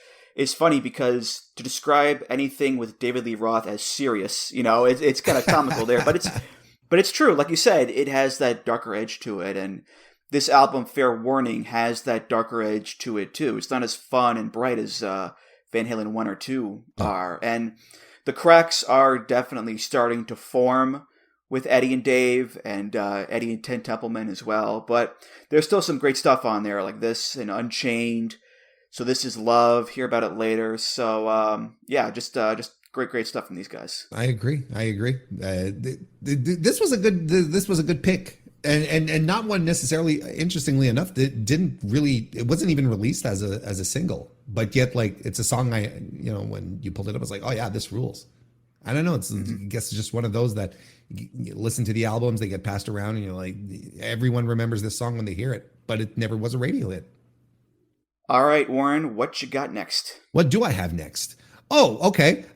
We're going to be doing since we were talking about the down tempo stuff, we're going to dive a little more into that, into what mid 90s Warren was into.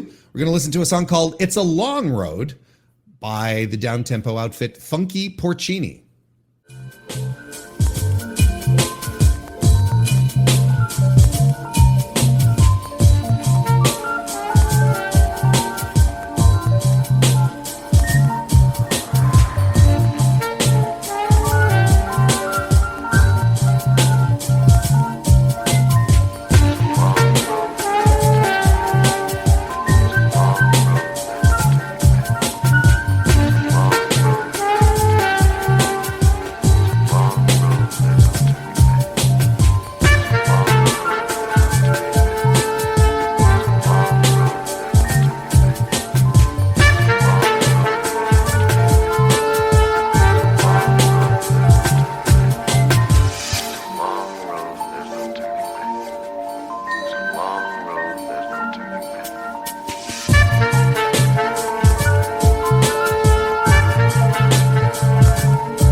So this is a come down song. This is when you're, when it's time for the rave party to shut down, Andrew. This is what you start playing, and everyone's just having a nice time and chilling, and it's great.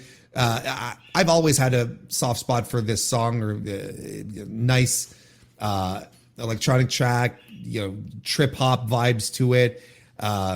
Super moody, mega atmospheric synth pads here. By the production here,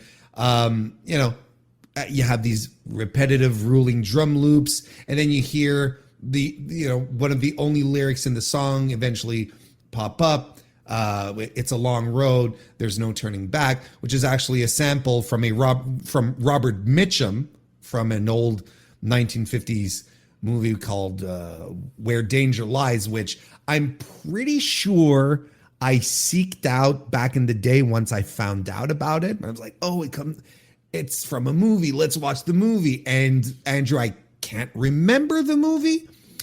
So don't ask me. I can't remember the name of it. It's Where Danger Lives. See, not lies. It's Where Danger Lives. So there you go.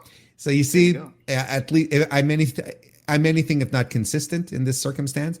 I was a big fan of the Ninja Tune record label back in the day, and Funky Porcini were kind of like poster boys for the sound that Ninja Tune had, the aesthetic that they had back in the 90s. You know, a jazz-laden drum and bass, sort of jittery, glimmering, atmospheric song. It's, you know, I would dare say that this song is hypnotic. And it echoes it really echoes the Robert Mitchum line like a mantra. So it's the quintessential come down song. Yeah, Funky Porcini. That was actually one of the specials at the Italian restaurant I went to the other day. So Hey-o. Very appropriate. But anyway, gang. But I like this one, yeah. If the goal was to mellow me out after Mean Street, you know, mission accomplished. You know, it got the job done. And that sample there from the Robert Mitchum movie, I was like, where's that from? Because you hear it like 90 times over the course of the song. Sure. And, you know, I'm always amazed at these artists who are able to find these samples in the most random of places. You know, like, who would think to use that line as the basis of an entire song? But that's what they did. That's exactly what they did. Yeah. And I mean, we're talking like at this time, it was still pretty much the Wild West when it came to sampling, you know, so guys and gals really didn't put much thought into it. They'd hear something cool and they'd add it to their mixes, or the DJs would scratch things together that maybe they shouldn't, and so on and so forth. So it's still pretty much the Wild West when it came to crediting samples and stuff like that. So pretty much you can only imagine in what circumstance that they, like you said, they found the sample, they heard the line, they were like, yeah, let's make a song, and sort of repeat that over and over again, like sort of like to hypnotize people who are listening to this. It was fantastic. Also, fun fact, the guy doing Funky Porcini there, James Brattle is his real name. He apparently has his own studio called the Uterus Gold Mine, which is not a name I'm going to forget anytime soon, Warren, that's for sure. Listen, you know what?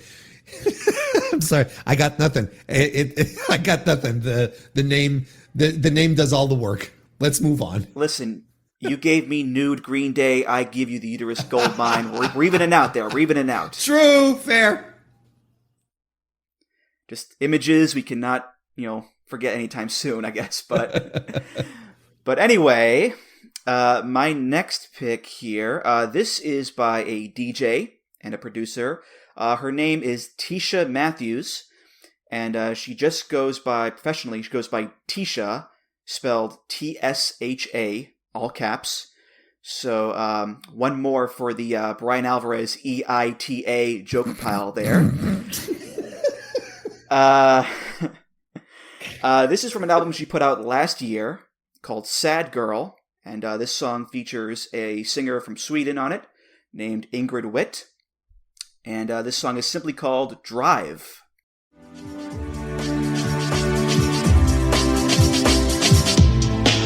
I'm leaving the city, taking my soul with me. Great with scenery, make me feel easy. Old houses passing by, I'm going back in time. Kind of a hippie life, one that I used to hide. What a world, what a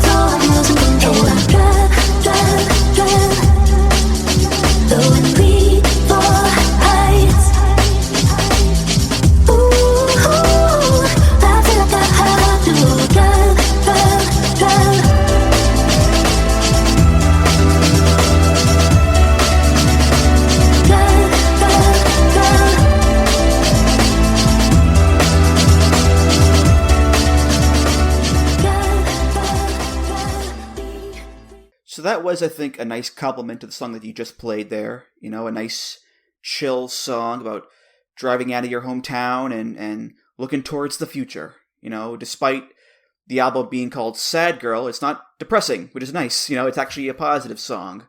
And yeah, I love the vibe of it. I discovered TSHA a few years ago, just listening to Sirius XM one day in the car, and you know, similar to someone like Grimes or Magdalena Bay or whatever, you give me some nice beats, a nice, you know, female vocalist, I'll stand with you. So, you know, I'm giving some love to her and to Ingrid Witt there, Warren. I was floored. I had never heard of TSHA, so this for me is a great discovery. And it's almost as if you honed in directly into the stuff I love.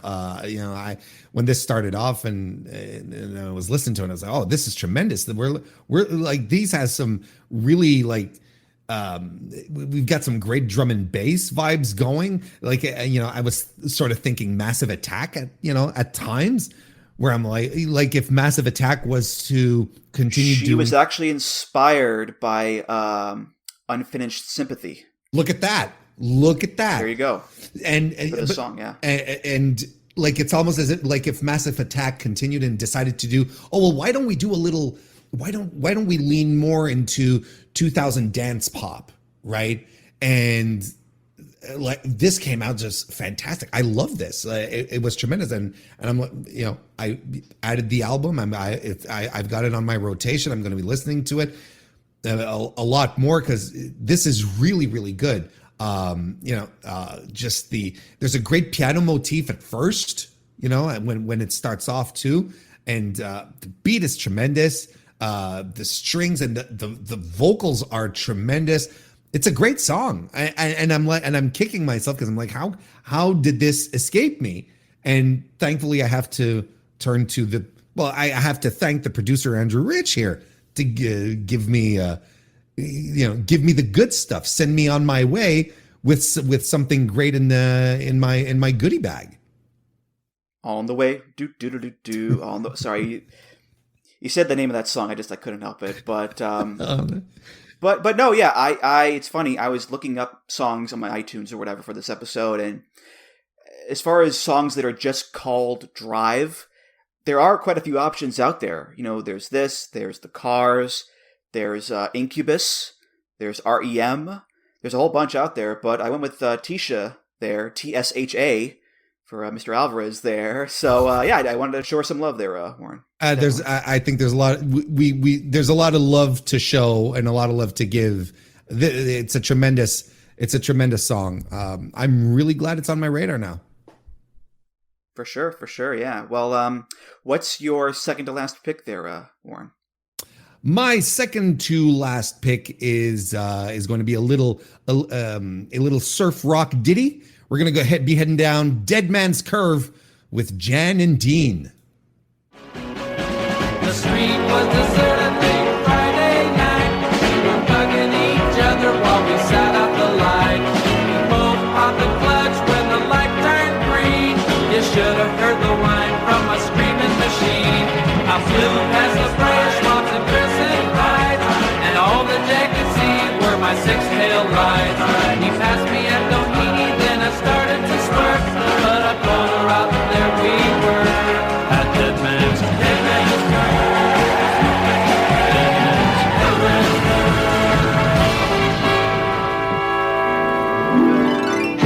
Well, the last thing I remember, Doc, I started to swerve, and then I saw the Jag slide into the curve. I know I'll never forget that horrible sight. I guess I found out for myself that everyone was right. Won't come back from Dead Man's Curve. Dead Man's Curve. Someplace to play. Dead Man's Curve. Best keep away. Dead Man's Curve. I can hear him say. You know, come to think of it, what is wrong with us with all these dark songs today? Like, honestly, it's dawning on me now. I'm like, my God, are we okay? Like, you know, yeah, I mean, like a quintessential SoCal surf rock track, you know, You get everything you want. You got the twangy guitar licks, right? You've got the vocal harmonies. You've got the songs about cars and street racing. You got talks about stingrays, and so on and so forth. Speeding down Sunset, right? Sunset Boulevard, and yeah, look, unfortunately, a terrible twist, and it all goes sideways for the narrator here, but also very, very odd, very strange though. Maybe some foreboding here, because the same thing would actually, not the same thing, but Jan Barry of the duo, Jan and Dean, actually crashed his Corvette. Wasn't a Stingray, but actually crashed his Corvette on the very same stretch of Sunset Boulevard that he sang about, and he had severe brain injuries after that. Did not pass away, but did suffer some massive injuries. So then there is actually now a dead man's curve on Sunset Boulevard where that accident took place. Yeah, a very strange life imitates art kind of moment there, definitely. But yeah, before there was Bat Out of Hell, before there was Detroit Rock City, before there was Jerry Was a Race Car Driver, this is one of the earlier, car crash songs. In this case, it's street racing, and it's always weird when you have these dark subjects being sung in such a happy-go-lucky surf rock style like this. Like, this music should be reserved for beaches and bikinis and surfing girls and all that stuff. And here we have a goddamn auto wreck, for crying out loud. It's a very strange contrast. Also, there are multiple versions of this song. There's the original version from '63, and then they redid it for '64, which is the version that I played, with added horns and strings and sound effects. So you hear like the tires screeching sound effect in the song, which, again, kind of makes you tug the collar, given what happened to Jan Barry there in real life. But yeah, Jan and Dean, influential not just with the surf rock genre, but also with the whole genre of, accident songs, I guess, Warren. Yeah, a cautionary tale on top of that. Like, it's the car crash song, but it's also very much a cautionary tale, where there is danger, there's risk, despite all this youthful bravado that you might be exhibiting. You never know when you might have to make a hard turn on Dead Man's Curve, and you just got to be careful. Mm-hmm. Very sad story. Very sad story. Yes. But that appears to be the theme of the episode, actually. Just nonstop depression. We can't help it. It's just the way it turned out. I'm sorry, folks. But still great songs. Still great songs, I think. So, my second to last pick here. This is Dire Straits. And this is actually from their last album from 1991 called On Every Street. And this is the song, On Every Street. The lady killer, regulation tattoo, silver spurs on his heels. What can I tell you as I'm standing next to you? She threw herself under my wheels. It's a dangerous road, a hazardous load. And the fireworks over liberty explode in the heat. And it's your face I'm looking for on every street.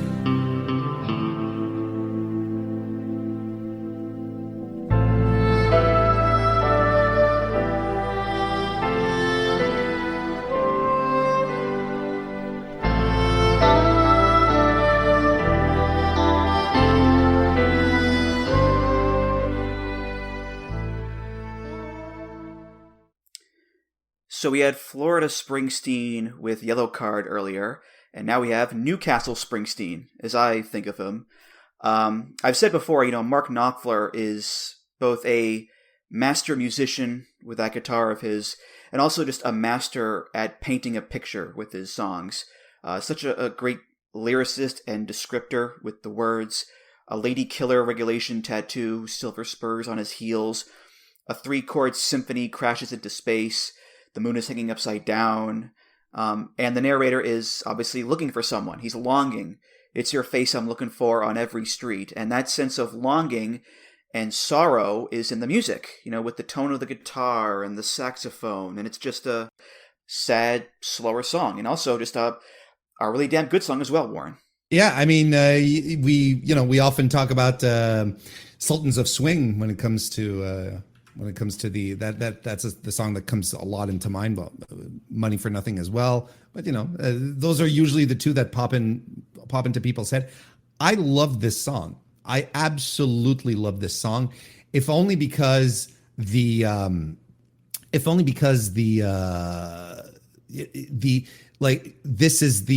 it's the final song from the band before Mark Knopfler decided to break up the band. Where he basically said, "Okay, we're done." Right. This is their final song, and I think it's so incredibly fitting, and it's beautiful, and it still shows that they had chops, and Knopfler was tremendous at in his role, playing guitar, making arrangements, just absolutely phenomenal stuff. Mm-hmm. And I think the fact that it is the last album of theirs makes it, a tad overlooked by most people. Because, they only know, like you said, Sultans of Swing or Money for Nothing or Walk of Life and those songs, including me. I didn't really know this song at all until I heard it in an episode of a show called Defiance on Sci-Fi about 10 years ago. It was in one of the episodes, and that's how I discovered it. And I was like, hey, this song is pretty great. And it was also on that show that I discovered Roads by Portishead. Interesting. And the show was filmed in Canada. So it all comes together there, Warren. All the foreshadowing to this very moment was there. It was all there. You couldn't write it any better. My goodness. But all right, Warren, what's your last pick of the episode here? For me, my last pick is going to be a song by the Stooges, and it is called Down on the Street.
I love this era of the Stooges so much. I loved it. I loved it. This proto-punk era, we're talking 1970 here, that has like that garage rock vibe to it, but you can feel like there's something grittier, there's something else going on, something, dreamlike, dare we say, drug-addled to what we're doing here. And look, it's fantastic. It feels, it's got the vibes of the era where you've got something simmering and it bursts out in these loud, frenzied choruses, and Iggy Pop's vocals are tremendous. By the way, from what I understand, the entire lyrics to this song were improvised by Iggy as they were recording, right?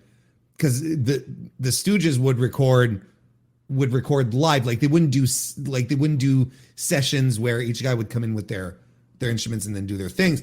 They'd all just like sit around and they'd record live, and I guess either he didn't have the lyrics or he forgot them or whatever, but he started improvising them as they were going along.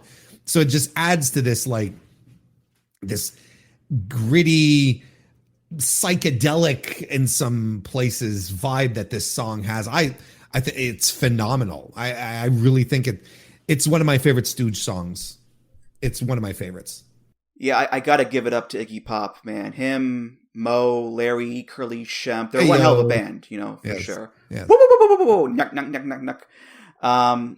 But yeah, I described the Portishead song as haunting. This is just raw. This is raw is war right here. And I'm referring to both the music and the band when I say that, because it is very no frills, down and dirty, slunky rock and roll, simple lyrics, straightforward production, played as live and as loud as possible. And, Iggy Pop, not one of the most clean-cut guys you'll find back in those days, but, it's because of people like Iggy and the Stooges that we have entire genres of music to enjoy over the years, Warren. Yeah, extremely influential. You can feel this song in other songs, or this style anyway, maybe not specifically this song, but you can feel this style in multiple other songs over multiple other decades that have followed. It's so good. And the song, talks about, it explores decay, right? And life on the street, and and rebellion, standing up, sticking it to the man. But in the most, in ways that are, that call more upon instinct than reason, instead of having a plan, you just go for it and you do it. And if that's not the most Iggy Pop way of approaching things, I don't know what it is, right? It's perfect. It's the very essence of Iggy and what his legacy is going to be. It's a tremendous song. Yeah, and again, it's 1970. This is right at the start of the decade as a harbinger of what's to come. Yeah. Really. Yeah, rock. Really before its time. Yeah, I mean, just like how over in England you had Black Sabbath coming along, and their first few albums as a harbinger for metal and the doom and gloom and all that, and the R&B and soul guys, turning their focus to social issues more. So yeah, the Stooges were, part of this big sea change of that decade, for sure, Warren. Doing the research here, I found out that Rage Against the Machine covered the song on their in 2000. Makes sense. And again, makes sense. Yeah, so there you go. It's another full circle moment for us today, Andrew. Mm-hmm. Well, let's bring it home here with my last pick. This is Talking Heads from 1985, their album Little Creatures. And this is the big song off that album, of course. This is Road to Nowhere.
So David Byrne described this song as a joyful look at doom, and I agree. It's quite joyful. I mean, how many songs about existential dread do you know that have a gospel choir an accordion, a tambourine, a washboard, a fun little marching drum beat. Like, we're marching down the road to nowhere, folks. Here we go, you know. We're on a road to nowhere. Come on inside. Taking that ride to nowhere. We'll take that ride. I think my favorite part is actually the bridge, where he goes, there's a city in my mind. Come along and take that ride. And it's all right. Baby, it's all right. And yeah, it's just a delightful song. And one of my favorites from, the good old Talking Heads. And a good video too, Warren. So that's for sure. This was such a good pick. It was such a fantastic pick. To me, it always came across as a carnival to me. Like those, I'm talking about like those old medieval type carnivals, where you'd have someone, going down, you'd have the musicians and the acrobats and the jugglers doing stuff, in the street, and people would follow behind them. That's always the type of imagery that it's evoked for me. And re-listening to this, I realized, I was like, man, it's been a while. I don't know if this will ring a bell or not, but I'm like, oh, so this is where Modest Mouse gets it. But for real, like I was like, this is a Modest Mouse song, but and it just completely struck me that I feel like they essentially constructed their entire discography around this one song. I mean, look, you said it right. There's the gospel vibes to it. It's jaunty. It's the arrangements that remind us of a marching band, and look, you wouldn't expect to be cheering along to we're close to the apocalypse. Well, I forget the lyric. We're at our deaths and at the apocalypse or something like that. You'd never expect to be like clapping your hands along and going along with it, but here we are. That's what it was, and it's another fantastic song. I feel like that I've repeated that like 20 times, but these have been 20 fantastic songs. What do you want from me? Well, listen, I don't blame you. You mentioned the circus. I mean, this is kind of David Byrne's MO, really. He's a very whimsical man. Some might say adorkable at times. Who knows? I mean, who else would wear that giant suit? Sure. And he has a new album out coming out this year, and the single just dropped, and it's really good. So we haven't had Talking Heads in quite a long time, unfortunately. But as long as we have cool weirdos like David Byrne around, I think things are going to be okay, Warren. Yeah, I think so too. And I think more than ever now we need people like David Byrne more than ever.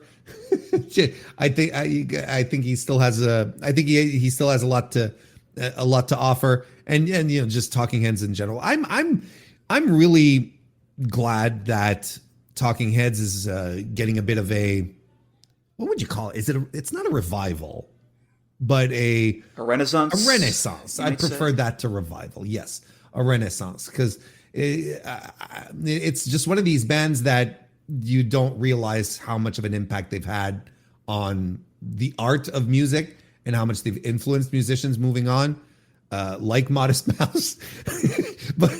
but I think it's great that they're being either rediscovered, people falling back in love with them, or even hopefully a whole new set of fans, a new generation, dare I say, that might fall into them and realize just how great it is, and how you can compose and create meaningful art, yet compose pop music, but yet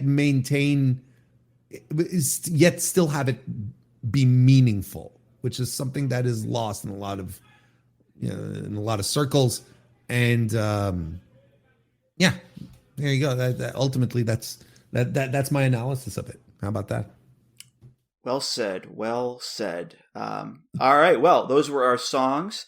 That was the episode. Warren, our street fight is over. Whew. We are bloodied. We're battered. We're bruised. We're depressed. A little depressed.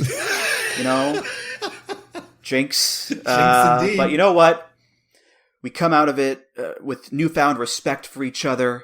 do the handshake. We're going to team up and be strong together and fight the world. So this was great as always, man. Just a ton of fun. Thank you, man. I appreciate it. I mean, I always love coming here. I said it at the start of the show, and I mean it. It's always fun.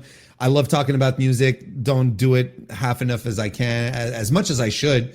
So hanging out with Andrew and doing that it's a good fix, man. Any plugs you want to give? Go right ahead.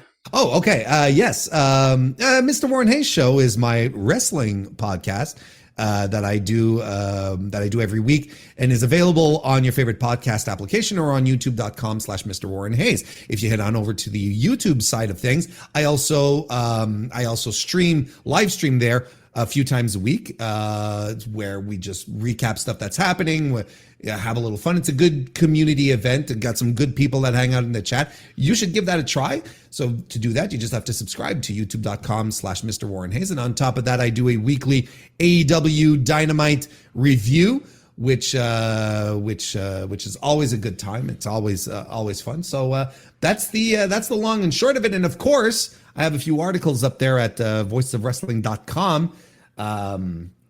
I mean, I've started writing again. I hadn't in a while, no one was pressuring me outside of myself, but yeah, I've got some stuff coming there as well. So proud to be an occasional contributor to the site on top of that.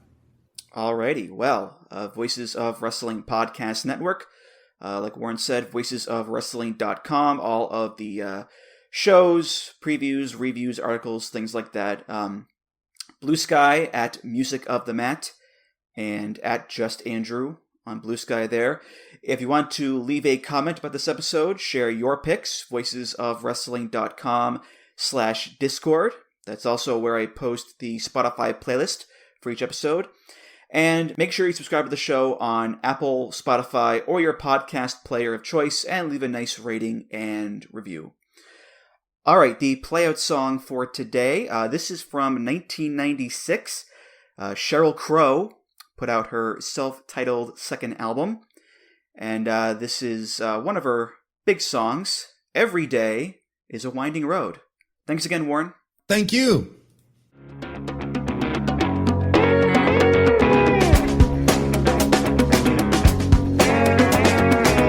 I used to ride with a vending machine repairman.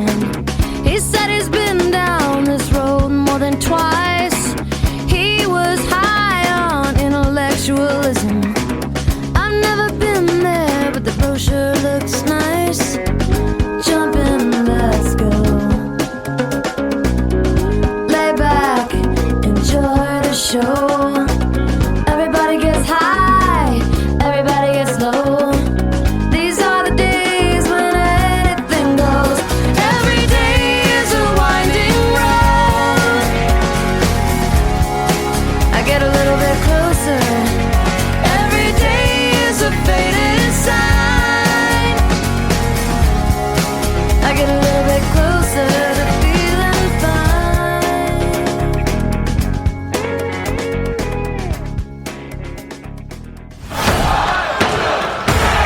Music of the Mat is intended for entertainment and information purposes only. The songs used throughout this show are property of their respective copyright holders. Hi, I'm Case Lowe, co-host of the Open the Voice Gate podcast.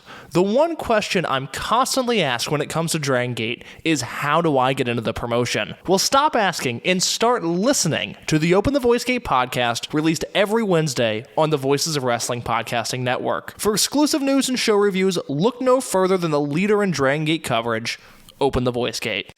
Need a garage, machine shed, or barn for your farm or acreage? Work with the best in the industry, the expert post-frame advisors at QSI. In business for over 20 years, they bring dedicated craftsmanship to each project. QSI will work with you to customize your building project, keeping it on budget and on time, without ever compromising on quality. You'll have a structure that lasts for generations. Visit qualitystructures.com to get started today. If you're a podcast host, listen up, this one's for you. My name is Allie Jackson. I'm the host of Finding Mr. Height, a dating and relationship podcast that I've been doing for 4 years now, sharing my positive and practical approach to dating that's built on my own life experience. And I wanted to share another experience that I've had, my secret behind monetizing my show. It's called Red Circle, and I was just telling my colleague about how much I love their platform. With Red Circle, not only am I getting a seamless hosting experience, but I also love the support I receive in ad sales. It's not just typical ad sales either. It's targeted opportunities based on my show and my life. And the platform is super simple. You just set your preferences and Red Circle matches you with sponsors that align with your show. You can vet every opportunity and their platform gives you great analytics. More recently too, my Red Circle team has brought me opportunities outside of my podcast on social media to really augment the podcast partnerships, bring them full circle. I just can't recommend them enough. If you want to give it a try, go to redcircle.com to get your free trial. That's redcircle.com for a free trial.